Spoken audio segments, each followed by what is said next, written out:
থাইল্যান্ডে কিছু প্রতারক চক্র পর্যটকদের টার্গেট করে বিভিন্ন অজুহাতে টাকা হাতিয়ে নিচ্ছে। বিশেষ করে তারা পেট কমানো, চোখের নিচের কালো দাগ দূর করা বা স্বাস্থ্য উন্নত করার কথা বলে ভুয়া মেডিসিন বিক্রির চেষ্টা করে। এরা সাধারণত পর্যটক দেখলেই কথা বলে এবং ধীরে ধীরে তাদের কনভিন্স করার চেষ্টা করে। প্রতারকদের কৌশল সাধারণত এমন: প্রথমে পরিচিত হয়ে স্বাস্থ্য বা সৌন্দর্য নিয়ে আলাপ শুরু করে, এরপর কিছু বিশেষ ওষুধ বা প্রোডাক্ট কেনার কথা বলে। পর্যটক রাজি হলে নির্দিষ্ট দোকানে নিয়ে যায়। দোকানে গিয়ে দেখা যায় সেই ওষুধের দাম অস্বাভাবিকভাবে বেশি। অনেকেই লজ্জা বা চাপের মুখে টাকা দিয়ে দেয়।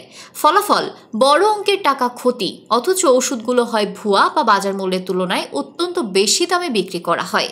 এই প্রতারণার সাথে পাকিস্তান, আফগানিস্তান, ভারত সহ বিভিন্ন দেশের কিছু সংঘবদ্ধ গ্রুপ জড়িত বলে অভিযোগ রয়েছে এবং তারা থাইল্যান্ডের বিভিন্ন পর্যটন এলাকা জুড়েই সক্রিয়।